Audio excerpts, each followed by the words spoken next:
바울은 이렇게 고백합니다. 고린도전서 15장 10절에 그러나 내가 나의 나 된 것은 하나님의 은혜로 된 것이니 내게 주신 그의 은혜가 헛되지 아니하며 내가 모든 사도보다 더 많이 수고하였으나 내가 한 것이 아니요 오직 나와 함께 하신 하나님의 은혜로다. 아멘. 내가 이 땅에 살아온 날 동안의 모든 삶은 하나님의 오직 하나님의 은혜라는 사실을 여러분 기억하시기 바랍니다. 모든 것이 하나님의 은혜입니다. 할렐루야. 오늘 모든 것이 하나님의 은혜, 에베네셀의 하나님, 이 하나님이 세워주시는 부제로 하나님이 세워주시는 기념비라고 하는 말씀으로 이 시간 말씀을 상고하고자 합니다. 여러분 올 1년 동안 여러분의 인생에서 기념할 만한 비석을 세우신다면 여러분들은 어떤 비석을 세워서 기념하고 남겨놓고 싶으십니까? 요즘 젊은 세대들이 그런 이야기를, MZ세대들이 이런 이야기를 많이 하더라고요. 내가 1년 동안 너무 수고했기 때문에 나에게 상을 주고 싶다고. 근데 내가 나를 상을 줘봐야 그거 쓸모없어요. 하나님께서 내게 상 주셔야 됩니다. 할렐루야. 야, 얘야 참 너 잘했다. 너 그동안 1년 동안 정말 열심히 살았다. 1년 동안 정말 너 수고했다라고 하시면서 하나님이 기념비를 세워주시고 하나님이 내게 상 주셔야지, 내가 내 자신에게 상 줘봐야 그건 일시적일 뿐이라는 사실을 기억하시기 바랍니다. 그래서 많은 젊은이들이 내 자신에게 상 주기 위해서 그 상이 뭐냐 보니까 여행 가는 것. 그래서 예배를 무너뜨리고 여행 가고 그런 일들로 인해서 자기 자신을 위로하고 자기 자신에게 사랑하는, 자기를 사랑하는데 성경의 마지막 때는 자기를 사랑하는 시대라고 이야기합니다. 그러니까 마지막 시대는 자기를 사랑하고 부모를 거역하고 서로가 음행하고 이 하나님을 대적하는 그런 시대라고 이야기합니다. 여러분, 제가 여러분에게 재미있는 사진 하나 좀 보여드리려고 합니다. 제가 여러분 저희 시골 고향 가다가 보면 중간에 이 무장읍성이라는 곳에 이렇게 성이 있어요. 그 안에 들어가 보면 이 현감들의 공덕비라고 해서 그동안 그 읍에 와서 수고하고 고생했던 현감들의 공덕비가 이렇게 쭉 세워져 있습니다. 그런데 하나 재밌는 비석을 여러분에 하나 좀 보여드리려고 합니다.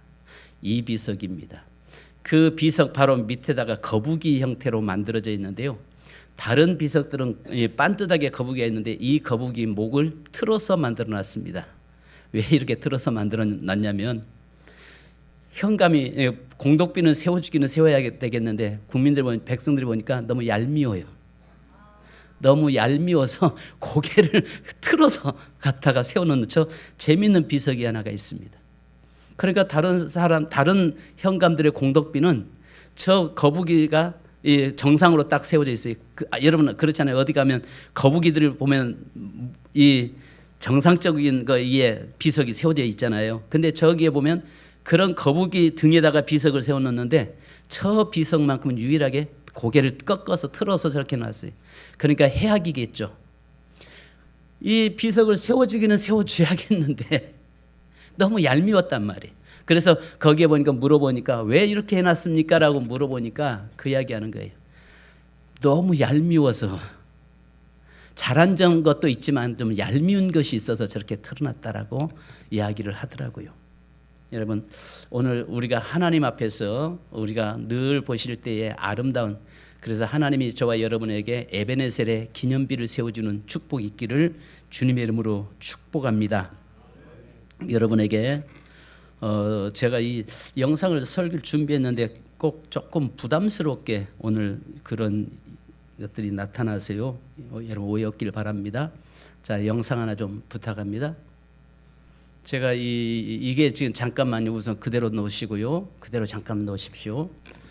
이게 이스라엘 백성들이, 이스라엘 젊은 청년들이 광야에서 이 한 도시에서 저렇게 이 음악 축제를 벌이는데 그때 하마스가 내려와서 공격을 해서 260명이 죽고 많은 인원이 이 포로로 잡혀갔죠. 올 사건. 그래서 그로 인해서 지금도 이스라엘과 하마스의 전쟁이 벌어집니다. 자, 뒤에 그림을 하나, 저 뒤쪽에 하나 그림 잠깐 멈춰져 있는데요. 자, 보시기 바랍니다. 뭐가 세워져 있어요?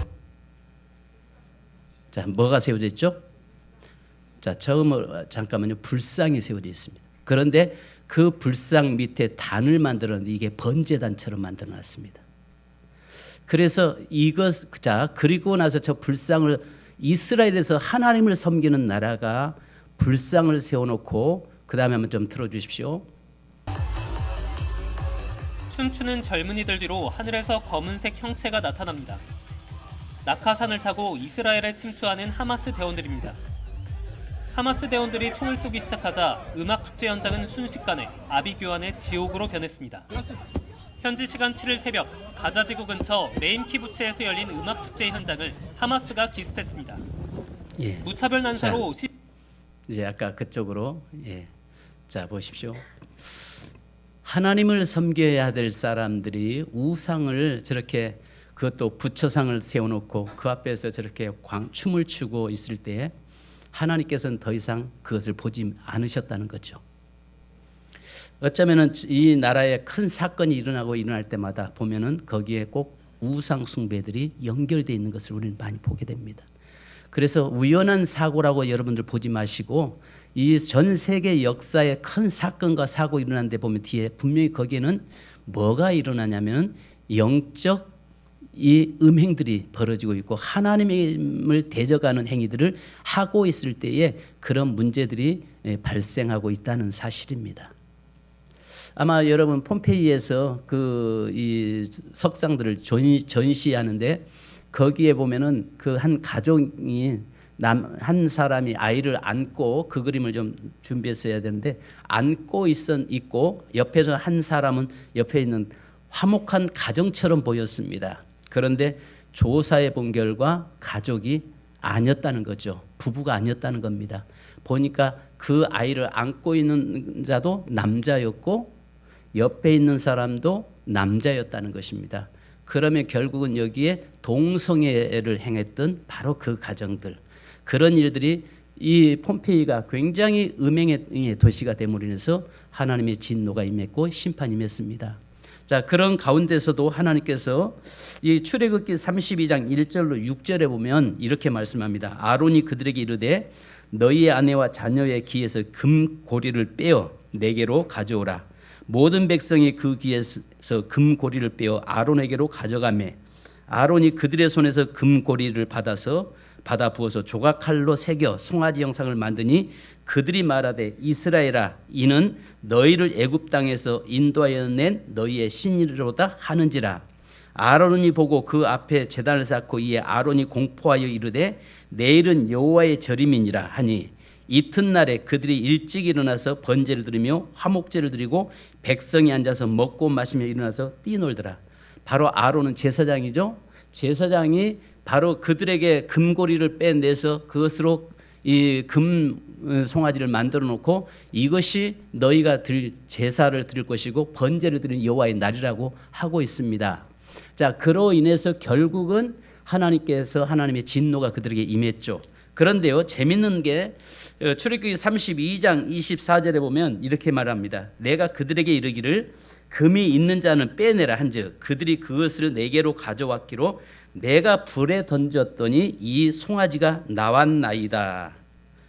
참 웃긴 거죠.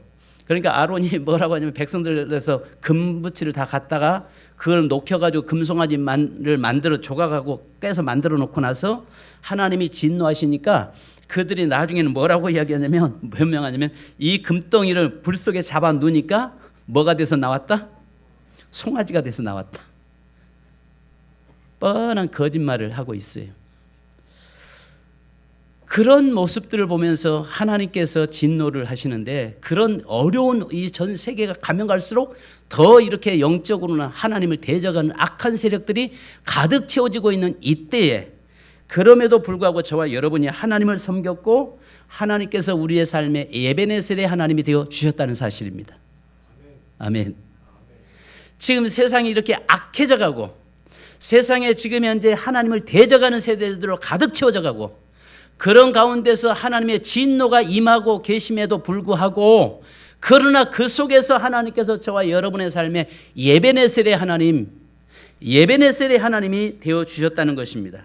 그래서 오늘 성경 본문에 보니까 이스라엘에 그들이 하나님 우상을 섬기다가 하나님의 법궤를 빼앗겨 버렸고, 그래서 블레셋, 지금 이 블레셋이라고 말하는 것은 지금 하마스 아시죠? 이스라엘의 현재 지금 가자 지구에 있는 그 사람들을 이야기하고 있는 거예요. 지금도 계속 이들과 싸우고 있잖아요. 2000년 전, 아니 4000년 전에 이 싸움이 계속 있는데 지금도 그 싸움이 계속 일어나고 있는 겁니다. 그러니까 여기에 보면은 하나님을 믿는 세력과 하나님을 대적하는 세력이 싸워야 되는데, 똑같이 전부 다 하나님을 믿는 자들까지도 전부 다 우상 숭배함으로 해서 하나님의 진노가 임해서, 그래서 마지막 때는요, 이 전쟁이 어떤 전쟁이냐면 인간과 하나님을, 사단에게 사로잡혀 있는 그 바로 인간과 하나님을 대적하는 그 세력이 하나님과의 싸움이 벌어지고 있다는 사실입니다. 그렇다면 여러분 아시는 것처럼 하나님을 대적하는 자들을 얼마나 하나님께서 놔두시겠냐는 것입니다. 그런데 오늘 여기에서 이스라엘 백성들이 하나님 앞에 나와서 엎드려 회개하고 기도하면서 바로 그 미스바에 모였고, 미스바에서 기도를 통해서 다시 그 땅을 하나님이 회복하시는데, 12절을 우리 다 같이 한번 같이 한번 읽으십시다. 시작. 사무엘이 돌을 취하여 미스바와 센 사이에 세워 이르되 여호와께서 여기까지 우리를 도우셨다 하고 그 이름을 에베네셀이라 하니라. 자, 여러분 여기 에베네셀은 히브리어로요, 에벤 이 말은 돌이고요, 에제르 이 말은 도움입니다. 그러니까 돌을 세워놓고 하나님의 도왔다라고 하는 것입니다. 그러니까 에베네셀을 직역하면 도움의 돌이라는 것입니다.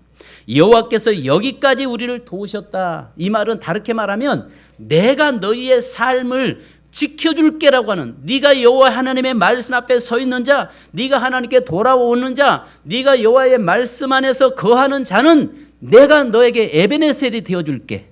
아멘. 내가 너의 인생의 삶에 에베네셀의 돌이 되어서 내가 너에게 증거를 삼아줄게. 지금 그 말씀하고 있는 것입니다. 우리의 삶에는 분명히 에베네셀의 고백을 할 수밖에 없는 순간들이 있습니다. 우리가 이 땅에 살아가면서 정말 하나님이 여기까지 도우셨고 하나님이 여기까지 인도하셨다고 하는 고백을 할 수밖에 없는 상황이 있다고요.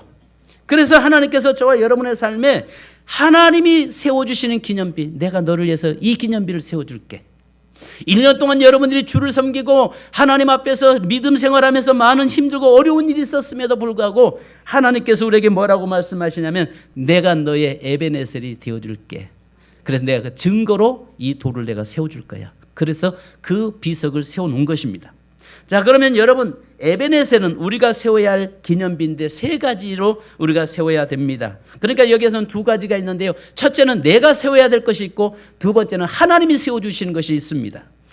첫째는 에베네셀은 우리가 세워야 할 기념비인데, 에베네셀은 회개의 돌입니다. 그래서 사무엘은 미스바에서 백성들을 회개로 이끌었습니다. 우상을 버리고 하나님께로 온전히 돌아오는 결단의 순간이 바로 미스바 사건입니다.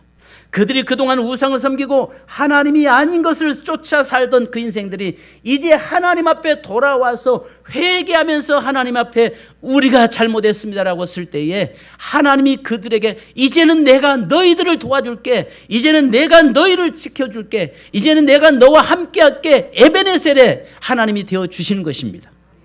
자, 여러분 우리가 우리의 삶에도 회개의 돌을 세워야 합니다.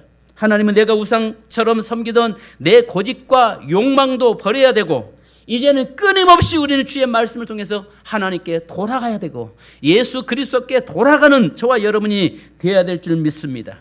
우리가 여러분 잘 아시잖아요. 야곱이 이 베델에서 그가 서운하기를 하나님 나를 다시 고향으로 돌아오게 하시면 내가 베델에 이곳에다가 단을 쌓고 내가 하나님을 섬기겠습니다라고 그렇게 고백합니다. 창세기 35장에 나중에 그런데요, 그가 그 고백했다가 세겜 땅에 머물게 되잖아요. 세겜 땅에 머물고 있는데 그때 자기 딸이, 에돔 딸이 어려움을 몹쓸 짓을 당하죠.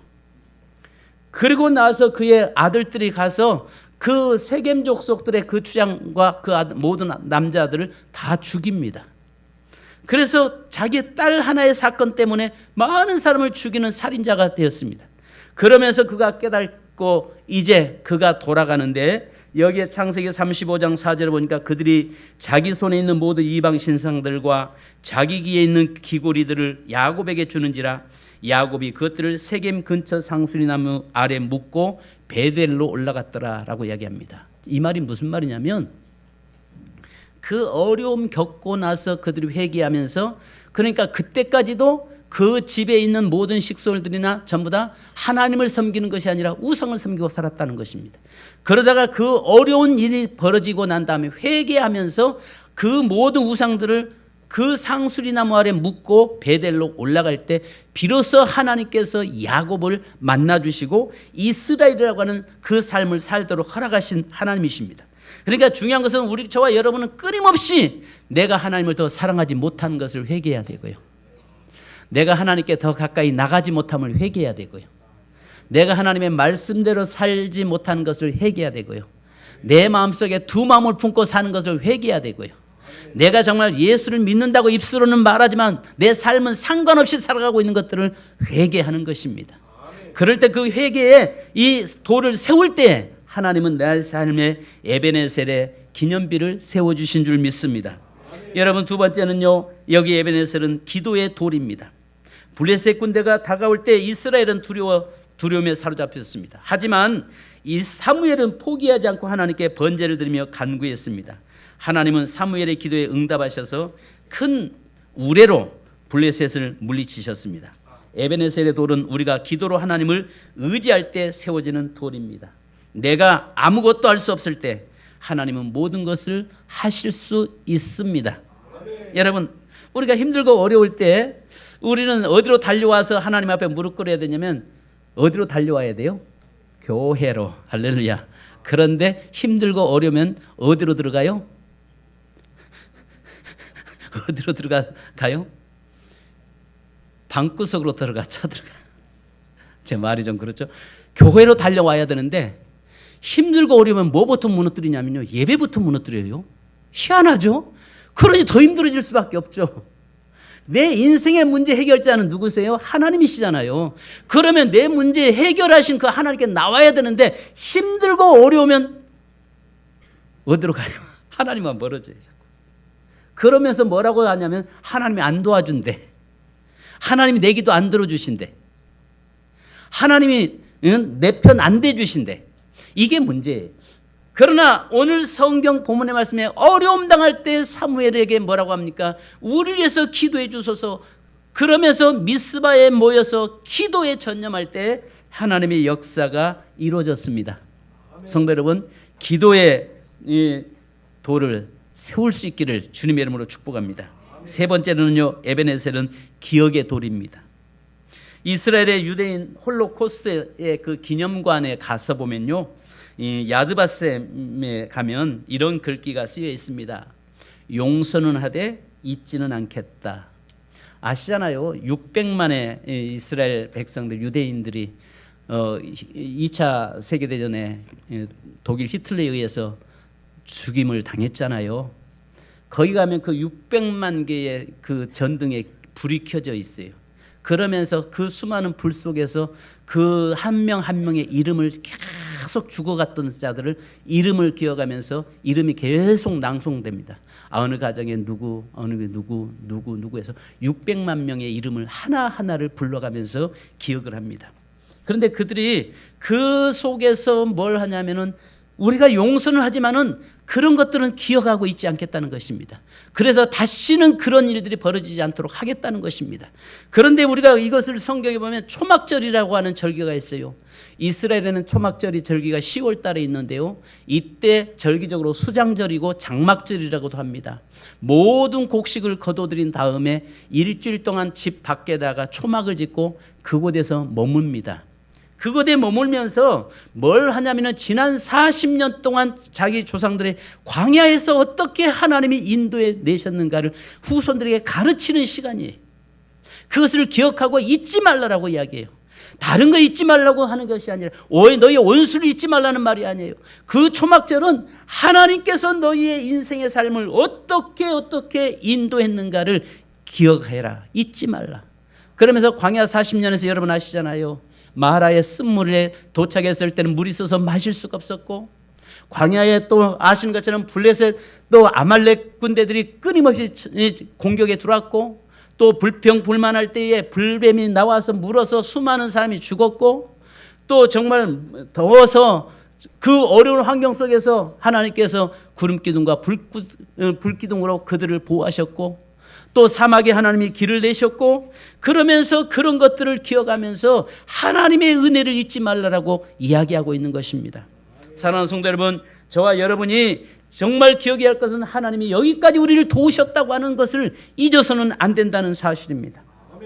우리가 40년이라는 삶은요, 여기에서 우리 인생과 비교를 하고 있는 거예요. 우리의 삶이 늘 여러분 양탄자만 깔려있으면 얼마나 좋을까요? 그죠? 내 인생이 내가 원하는 대로 모든 것이 다 열려지고 풀려지면 얼마나 좋을까요? 그런데 한 산 넘으면 또 산.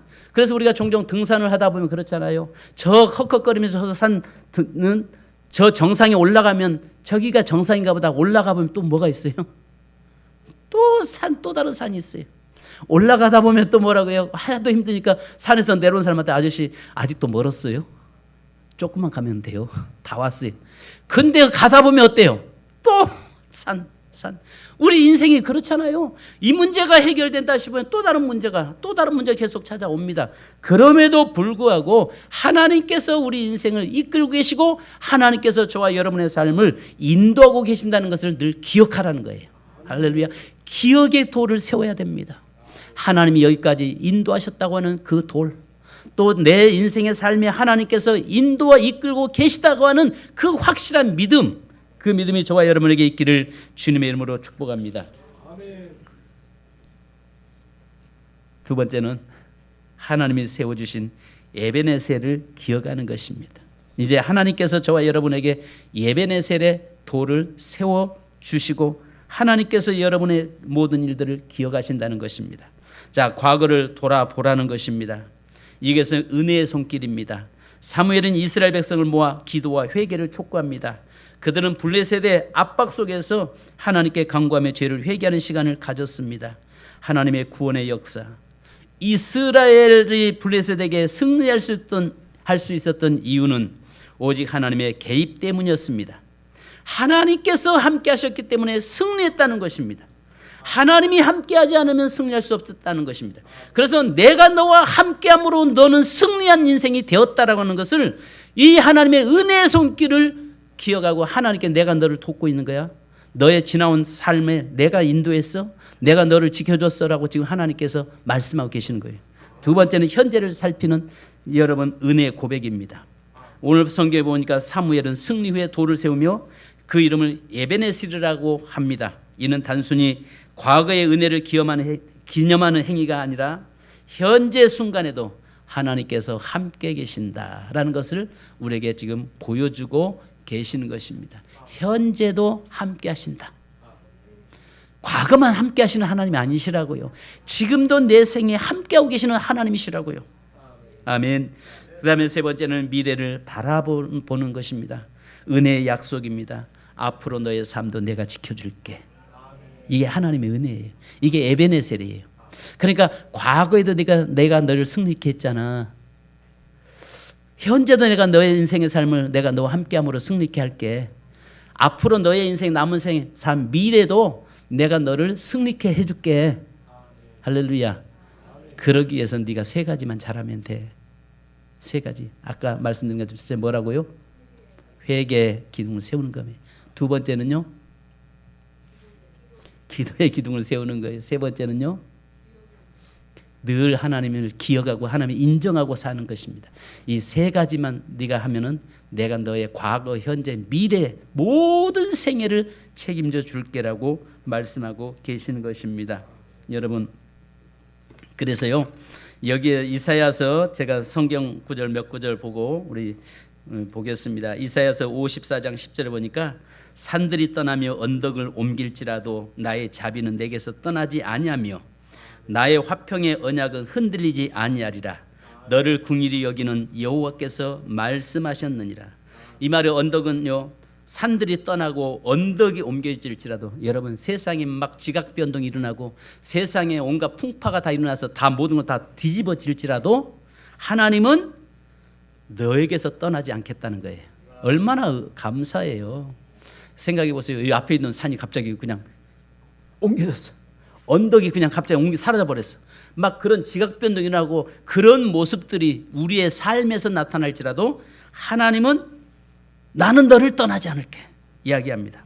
그래서 또 예수님도 마태복음 28장 20절에 말씀하잖아요. 세상 끝날까지 항상 너희와 함께 내가 너와 함께 할게. 예수님도 세상 끝날까지 네 인생 끝날 때까지 나 너 절대 떠나지 않아. 난 너와 함께 해. 할렐루야. 늘 함께 하시겠다고 말씀합니다. 또 여러분 이사야서 41장 13절로 14절. 자, 여기 보니까 우리 한번 같이 한번 찾아보십시다.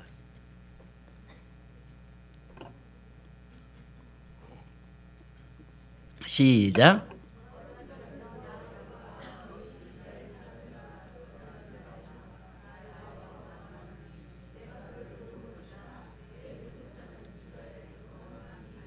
아멘. 자, 뭐라고 했어요? 근데 13절을 좀 빼놨네요. 13절 시작. 이는 나 여호와 너희 하나님이 내 오른손을 붙들고 내게 이르기를 두려워하지 말라. 내가 너를 도우리라 할 것임이라. 14절. 버러지 같은 너 야곱아 너희 이스라엘 사람들아 두려워하지 말라. 나 여호와가 말하니 내가 너를 도울 것이라. 내 구속자가 이스라엘의 거룩하니이니라. 네 삶이 사람들 앞에 버러지처럼 그렇게 보일지라도 사람들이 네 인생을 짓밟을지라도 그러나 내가 오른손으로 내가 너를 붙들어 줄게. 오른손으로 내가 너와 함께 할게. 그래 두려워하지 마. 그 말씀합니다. 1년 동안도 하나님께서 우리의 이런 모습으로 우리와 함께 하셨습니다. 아멘. 그래서 신명기서 32장 10절을 보니까요. 여호와께서 그를 또 한번 읽으십시다. 시작. 여호와께서 그를 황무지에서 짐승이 부르짖는 광야에서 만나시고 호위하시며 보호하시며 자기의 눈동자같이 지키셨다. 눈동자같이 지키셨다는 겁니다. 황무지 광야길에서 짐승들이 그 부르짖는 광야 그 속에서 하나님께서 뭐처럼 보호하셨다고요? 눈동자처럼 보호하셨어요. 사시적인 사람은 쳐다보는데 딴 데를 보는 것처럼 보이잖아요. 근데 하나님은 사시가 아니시잖아요. 사시가 뭔지 아시죠? 그러니까 우리가 딱 보면 딴 데 보는 것처럼 같이 대화 나눠도 사시 있는 분들은 자꾸 눈이 딴 데를 보는 것처럼 보이잖아요. 근데 하나님은 사시가 아니시라고요. 눈동자같이 보호하신다고 했어요. 여러분들 보니까 눈 가는 대로 내가 고개 돌리는 대로 눈동자는 따라가게 돼 있어요. 내 인생의 삶에 하나님께서 전부 뭐 하신다고요? 눈동자같이 보호하신다고 했어요. 자, 한 해를 돌아보면서 모든 것이 은혜였습니다. 우리 성구약 한 구절만 보고 우리 기도하십시다. 이사야서 43장 18절로 21절 같이 한번 읽습니다. 시작. 너희는 이전 일을 기억하지 말며 옛날 일을 생각지 말라. 보라 내가 새 일을 행하리니 이제 나타낼 것이라. 너희가 그것을 알지 못하겠느냐? 반드시 내가 광야의 길을 사막의 강을 내리니 장차 들짐승 곧 승냥이와 타조도 나를 존경할 것은 내가 광야의 물을 사막의 강들을 내어 내 백성 내가 택한 자에게 마시게 할 것임이니라. 이 백성은 내가 나를 위하여 지었나니 나를 찬송하게 하려 함이니라. 아멘. 이 말이 무슨 말이냐면 과거 아까 분명히 목사님 설교에서는 기억하라고 이야기해놓고 나서 오늘 본문에는 기억지 말라라고 이야기하셔. 이 말이 무슨 말이냐면 너의 과거의 고난 힘든 것들은 기억하지 마라 그 말이에요. 과거의 힘든 일은 기억하지 마라. 내가 너와 함께하고 나 너 버리지 않아. 끝까지 내가 너와 함께할게. 아멘. 끝까지 내가 너와 함께할게. 세상에서 가장 어린 아이들에게 자녀들에게 힘이 되는 말이 뭐예요? 내가 너와 함께하고 있잖아. 나는 네 편이잖아. 나는 너의 보호자잖아. 그럴 때 자녀들은 안심할 수 있잖아요. 밤의 어둠 밤길에 여러분 혼자 가는 것이 아니라 하나님께서 내가 너와 함께 하잖아. 너 지난 1년 동안 내가 너와 함께 했잖아. 지난 1년 동안 네 삶에 어려움도 있었지만 그러나 내가 그 사막의 길을 냈고 너의 광야길을 40년 광야길 여정처럼 내가 너와 동행했잖아. 앞으로도 계속 할 거야. 그 말씀하고 계시는 겁니다. 성도 여러분, 모든 것이 다 하나님의 은혜였다는 사실을 기억하시기 바랍니다. 이 시간 우리 찬송 한 장, 아까 불렀던 에베네셀의 하나님 찬송하신 후에 합심으로 한번 기도하십시다. 1년을 정리하고 마무리하면서 우리가 하나님께 또 1년 동안 지켜주심에 감사하고 또 앞으로도 장래 모든 삶도 지켜줄 걸 감사하는 우리 모든 성도 되기를 주님의 이름으로 축복합니다. 네.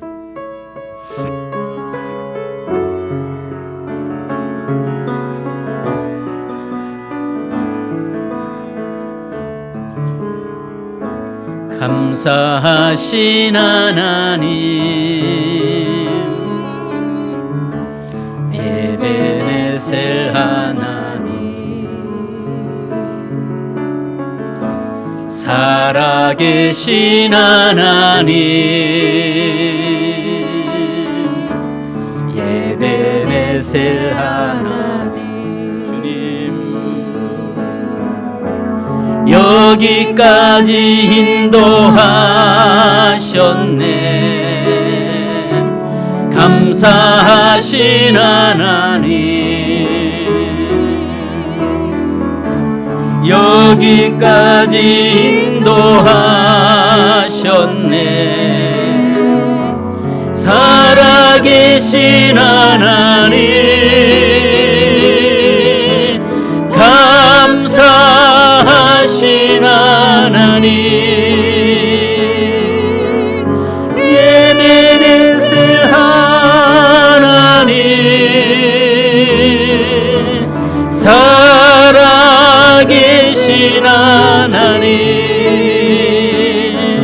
에베네셀 하나님,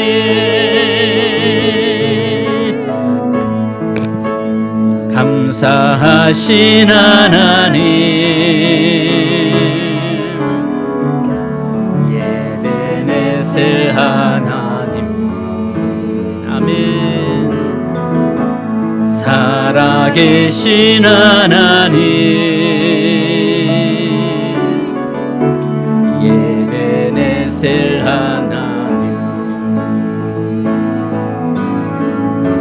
장래에도 인도하시리. 감사하신 하나님, 아멘. 장래에도 인도하시리. 살아계신 하나님, 감사하신 하나님, 아멘. 에베네셀 하나님, 아멘, 아멘. 살아계신 하나님, 에베네셀 하나님, 여기까지 인도하셨네. 여기까지 인도하셨네.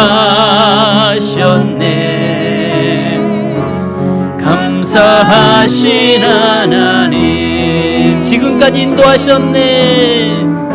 지금까지 인도하셨네. 아멘, 아멘. 살아계신 하나님, 감사하신 하나님, 에베네셀 하나님, 살아계신 하나님, 에베네셀 하나님. 반주 부탁합니다. 1년 동안 돌이켜보면 가슴 아픈 일도 있었습니다. 영원히 지워버리고 싶은 일들도 있었습니다. 또 말할 수 없는 아픔과 고통의 삶도 없잖아 있었습니다. 그러나 그럼에도 불구하고 하나님 우리와 함께 하셨고, 그러나 여전히 하나님 우리의 에베네셀의 하나님이 되어 주셨습니다. 그리고 하나님은 말씀합니다. 너 인생의 에베네셀의 하나님 내가 되어줄게. 내가 너를 위해서 그 증거로 에베네셀의 기념비를 세워줄게라고 말씀하고 계십니다. 이 시간에 지난 1년 동안 여러분 정말 우리가 기쁜 것은 정말 기억하고 또 온수된 것들, 가슴 아팠던 것들은 물에 새겨지기 원합니다. 그리고 감사할 일들, 하나님이 주셨던 은혜의 일들은 늘 반석 위에 세워지기를 원합니다. 그리고 이 시간에 기도하십시다. 하나님, 내 인생을 인도하신 하나님 감사합니다. 에베네셀의 하나님 되어주심에 감사합니다. 여기까지 인도해 주심에 감사합니다. 앞으로 우리의 모든 삶의 인도자가 되심을 믿고 감사드립니다. 우리 기도하겠습니다. 할렐루야. 거룩하신 아버지 하나님 은혜 감사합니다. 오늘 우리의 삶에 여기까지 인도하신 하나님 감사합니다. 내 삶의 아버지 영원히 지워버리고 싶은 그런 아픔도 있었습니다.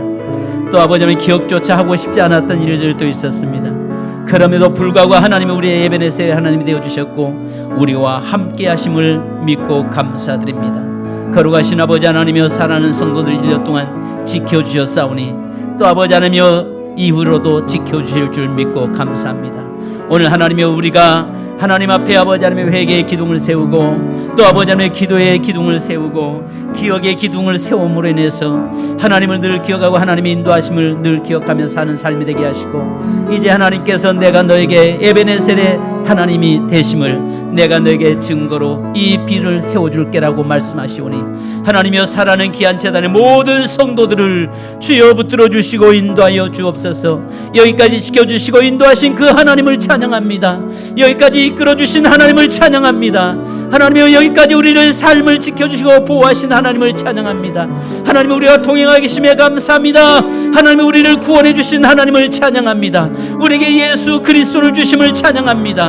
우리에게 성령을 보내주심을 찬양합니다. 우리를 눈동자같이 보호하심을 찬양합니다.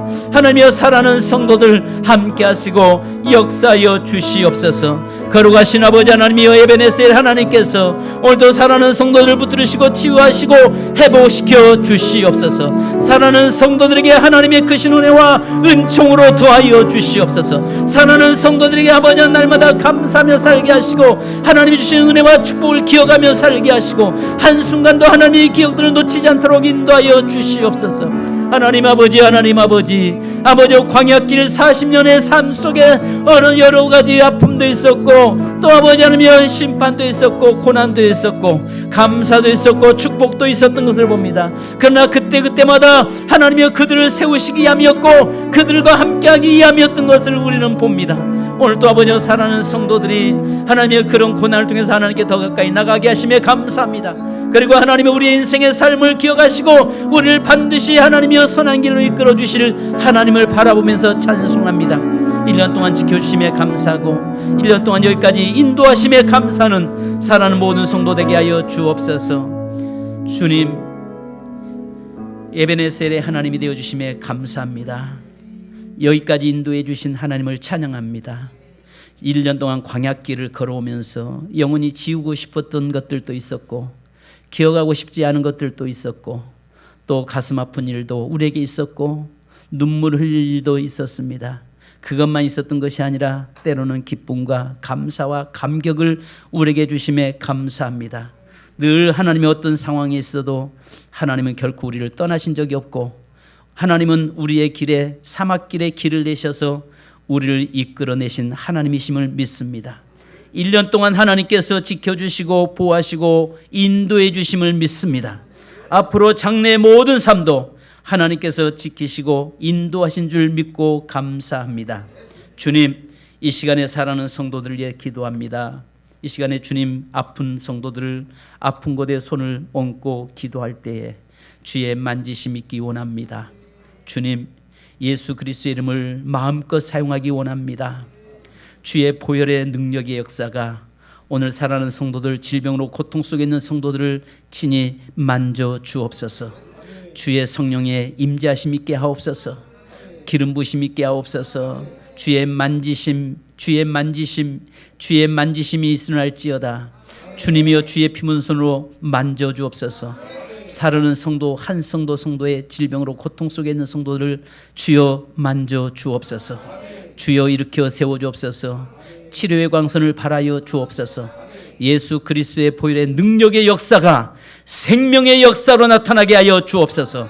예수 그리스도의 부활의 능력의 축복이 성도들에게 생명의 축복으로 일어날지어다. 생명의 축복으로 나타날지어다. 주여 역사하여 주시옵소서.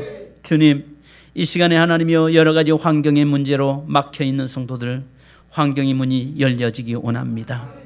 하나님의 인간관계 문제, 물질의 문제, 여러 가지 문제 속에 하나님이 신음하고 있는 성도들을 이 시간에 오셔서 주여 그 빗장들을 꺾어 주옵소서.